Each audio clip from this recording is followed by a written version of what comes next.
इतनी खूबसूरत हो, कोई भी आपको देखकर फिसल सकता है। राहुल और मेरी दोस्ती को लगभग 5 साल हो गए थे। हम दोनों साथ में टेनिस खेलने जाते थे और वहीं हमारी दोस्ती हुई थी। राहुल के पापा एक बिल्डर थे और वह बहुत ही अय्याश आदमी थे। राहुल की माँ नगमा बहुत ही सुंदर थी, जिनकी उम्र लगभग 38 से 40 साल की रही होगी, लेकिन वह किसी भी एंगल से 30 की उम्र की नहीं लगती थी। मैं राहुल के घर में अक्सर ही आता जाता रहता था। हम लोग उसके लैपटॉप पर कभी-कभी फिल्म भी देखते लेते थे। एक दिन मुझे राहुल से कुछ काम था, इसीलिए मैं राहुल के घर गया। राहुल मेरे पास 10 मिनट तक रहा। तभी उसकी महिला दोस्त विनीता का फ़ोन आ गया और वो अपनी दोस्त से मिलने के लिए निकल गया और मुझसे बोला कि तुम अपना काम कर लो, मैं कुछ समय में आता हूँ। विनीता उसकी महिला मित्र थी और मुझे पता चल गया था कि वह ज़रूर उसकी लेने जा रहा था। फिर मैं राहुल के लैपटॉप पर काम करने लगा। राहुल ने मेरे सामने नगमा आंटी को फ़ोन किया कि मैं बाज़ार जा रहा हूँ, 1 घंटे बाद लौटूंगा। लेकिन उसने आंटी को ये नहीं बताया कि उसका दोस्त यानी कि मैं घर पर हूँ। राहुल के जाने के बाद मैंने अपना काम ख़त्म किया और राहुल के लैपटॉप पर ही फिल्म देखना चालू कर दिया। फिल्म ख़त्म हो गई और मुझे प्यास लगी थी। मैंने देखा कि पानी की बोतल खाली थी। मैंने सोचा कि चलो मैं ही उठकर किचन के फ्रिज से पानी निकाल लाता हूँ। मैं किचन की तरफ चल दिया। मैं किचन के पास पहुँचने ही वाला था कि मेरे कान में आवाज़ आई। बाजू में ही नगमा आंटी का कमरा था, तो मैंने सोचने लगा कि क्या आंटी के रूम से आवाज़ आ रही है। मैंने खिड़की से झाँक कर अंदर देखा तो मेरे हाथ से बोतल छूटने ही वाली थी। अंदर नगमा आंटी बैठी हुई थी और किसी से कुछ ऐसी वैसी बातें कर रही थी। ये सब देखकर मेरा तो 90 अंश पर हो गया। अब मैंने दिमाग में ख्याल आया कि चलो आज पता कर लिया जाए कि आंटी बात ही करती है या सच में इनके मन में कुछ और भी है। ये सच बोलने के बाद मेरे दिल में कुछ खुराफाती ख्याल आया और मैंने बोतल को जानबूझकर नीचे फेंक दी। बोतल की आवाज़ सुनने के बाद आंटी खड़ी हो गई।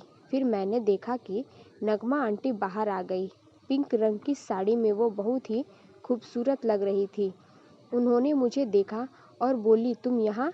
मैं आंटी की आँख से आँख मिलाते हुए और एक हल्की सी नॉटी स्माइल देते हुए कहा कि जी हाँ आंटी, मैं तो 10 मिनट से ही आया हूँ।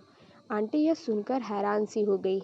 फिर उन्होंने मुझे रूम में ले जाते हुए बनावटी अंदाज कहा, देखो राहुल को कुछ मत बताना प्लीज़, शायद उसे बहुत बुरा लगेगा। मैंने कहा, मैं कुछ भी नहीं बताऊंगा, लेकिन मेरा क्या फ़ायदा होगा। नगमा आंटी मेरी बात समझ गई। फिर बहुत ही प्यार से मेरी आंखों में देखकर कहा कि मैं तुमको 1000 रुपये दूंगी। मैंने कहा, नहीं आंटी, पैसे लेने की कोई तमन्ना नहीं है, मुझे तो वो सब चाहिए। आंटी मेरी बात से पहले तो चौंक गई, फिर इतराते हुए बोली, किसी ने देख लिया तो?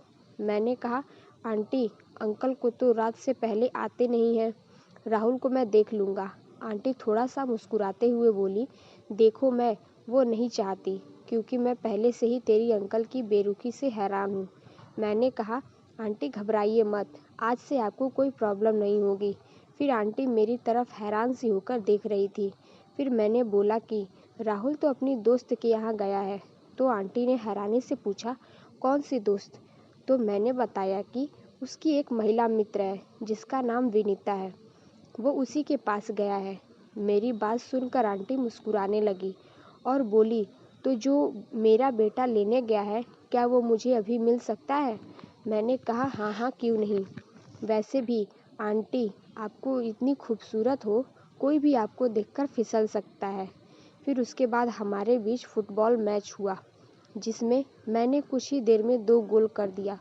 दोनों गोल एकदम सही निशान पर लगा था, जिस कारण विपक्षी टीम की तो हालत ख़राब हो गई, लेकिन मैच के बाद काफ़ी अच्छा महसूस हो रहा था। उसके बाद मैं आंटी उठी और हम दोनों के लिए कॉफ़ी ले आई।